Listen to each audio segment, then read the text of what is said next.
What? Hasbro Beyblade X Wave 2 was just revealed and released? Oh. Alright, another day, another how to build, and this time I'm going to show you guys how to build my LEGO Wizardarrow and Knightshield. So let's get started. We'll of course begin with Wizardarrow because this guy released first, and it's also the less complex of the two. Here are the pieces that you're going to need for the Wizardarrow blade. And unlike last time where I just sort of sat there and built in cold silence, I'm actually going to talk you guys through the building process, so hopefully it's a little bit better. So let's start off with the base of this Beyblade. So we're going to want to take a 1x4 bracket and two of these angle plates, or these corner plates, and put them on like this. And we're going to take some 1x1 brackets and put them at these ends like that. You're going to want to build two of these and then connect them both together with some 1x2 brackets, and this forms the base that I call the H bracket because it's, well, an H. We're gonna grab a 2x2 circle plate as the center, and if you want to mimic the gear chip cover, then you can place a clear boat stud on top, and that's fully optional, you don't have to do it. Then we're gonna take some trans yellow 1x2s, put them in these corners, and some light gray 1x2s, and put them in these corners.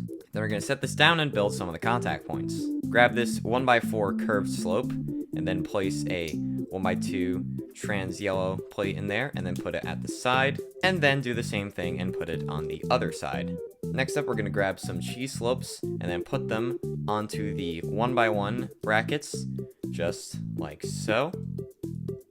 And now let's work on these things.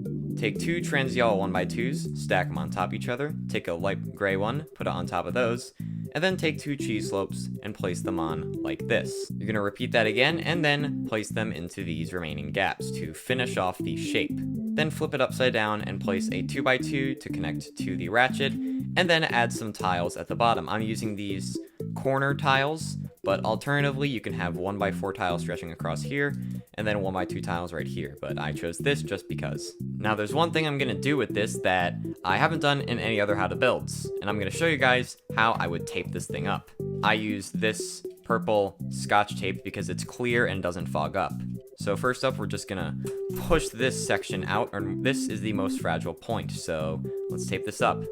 So grab the tape of your choice and peel off a relatively thin strip, thin enough so that we can place it onto here. So we are gonna put it right there, then fold this up, and if there's any remaining corners, just fold them down like that. Then we're gonna reinforce the back a little bit, so once again, grab a relatively thin strip just like this, and then place it onto the back like so, and fold this down onto the slopes. And then grab a much thinner strip that can stretch across these little slopes right here. Then we place it on, and then fold it over like that. And then you have this. You're gonna wanna do the same thing to the other side, and then connect them back together just like that. Then we're gonna place them onto the back, and we're going to tape these slopes here just in case. Once again, grab a fairly thin strip, like so. Make sure it's not too thick, so like that. And then place it onto the slope, and then fold it down like that. Then once you've repeated that on all four corners, then we can place our tiles back on. You can tape these down if you want, but since the structure is very secure here, the connection is very strong, it's not really necessary. And there you have your taped up Wizardarrow blade. Now let's move on to the ratchet. Here are all the pieces that you'll need for the ratchet. We're going to start off by building a simple 4x4 bracket structure that doesn't really need any sort of explanation. Now let's place on the contact points. So first up, we're going to add 4 1x2 plates on all of the sides like this. Then we're going to take a bunch of tiny trans yellow cheese slopes and then put them on the corners. Then to replicate the nubs on the real 480, we're going to add these jumpers onto each side. Then we're going to set this down and then work on these white pieces. Place a 2x2 circle on a 2x2 plate, and then onto a 4x4 circle plate. And then we're going to add these macaroni tiles on the outside, like so. Then we just place it onto here, and here we have our 480. Now you don't really need to tape this thing because it is fairly sturdy, but if you're having some problems with it, here's how we tape it. I'm going to push out this white piece, and we're just going to remove all four sides like so. So we're going to want to grab some tape like this, and then we're not going to apply it long ways, but sideways like this. So we go like that, then we collapse it down, and here we have it. It just makes this side a little bit more sturdy. Then after taping up all 4 sides, we just put this thing together as normal, and there we go. 480. Now let's move on to the bit. The bit is only 4 pieces, very simple. 2x2 circle, 2x2 plate, 2x2 tile with a stud in the middle, and then a Technic ball. Boom, we have ball. Pretty unnecessary to tape this thing, everything is already very secure. Then we put this thing together, which is just like that, and then that, and boom, your Wizardarrow is complete. So with that out of the way, let's move on to Knightshield, which is pretty complicated. Here are all the pieces you'll need for the blade, and yes, I see all these 1x1s, and no, 1x2 plates don't exist in trans green. And before you ask, I don't know why, but for any parts that look like they can use 1x2s, you can use them if you want. Let's begin with the base, which is going to require a lot of these. So we're going to take these 1x2s with these bars, these 1x1s with these clips, fit them together, and then place a 1x3 plate across the top. We're going to want to build 3 of these sections and then link them all together like so. Next up, we're going to grab this piece right here, which is like a triple axle hub, don't know what it's called. And then we're going to slide these bushings at the exact point around here. And this is so everything will lock in together securely.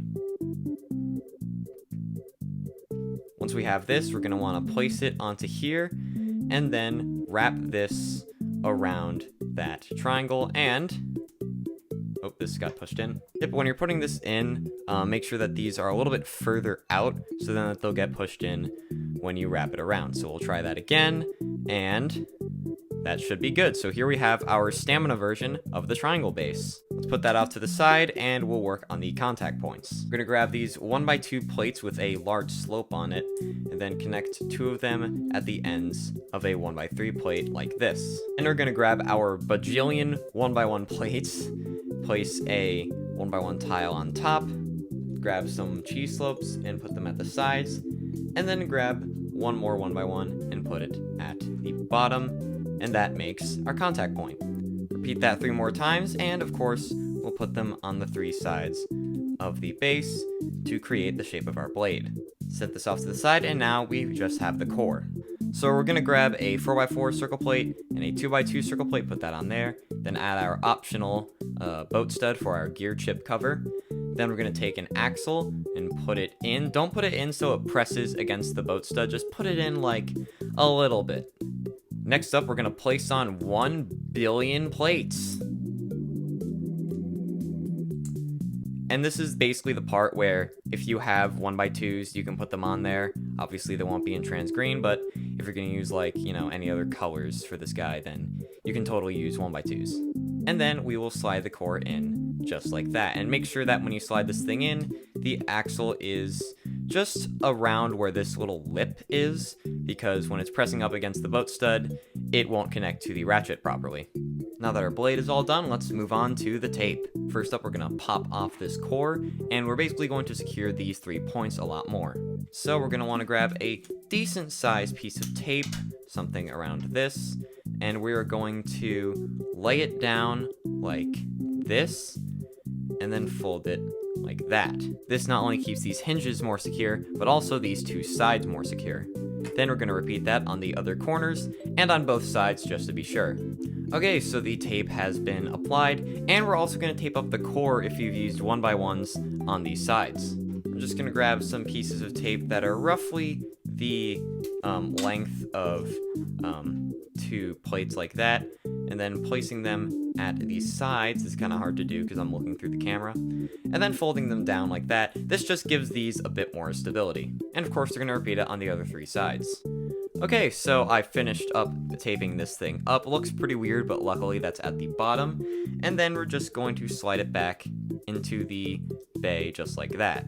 Another thing you can do is by taking some tape, placing it onto here, and then taking the remaining amount and then sliding it in the back just to secure this, but I'm not going to do that for this video.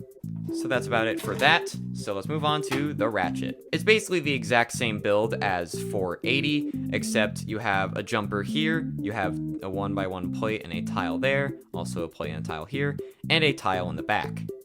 And also these are 1x1s, and the tape is the exact same as before, just taking off one of the contact points, grabbing a piece like this, and then placing it on long ways, just like that. And this will be especially useful on this guy, since we have those 1x1s there. Alright, ratchet tape is complete, and now let's move on to the bit. Once again, the bit is extremely simple. Circle plate, square plate, circle plate, and this gem piece. Putting it in there, and I would use a trans green one, but I couldn't find mine, so I just used this lime or neon green one instead. Now let's assemble the bay, and also to make it secure, you can take off the boat stud and push down on the axle just to make sure everything is nice and secure. And that's it for Knightshield, and that's it for this how to build. Hopefully you guys enjoyed, and yeah, comment, like, subscribe, stuff like that, and I'll see you in the next video.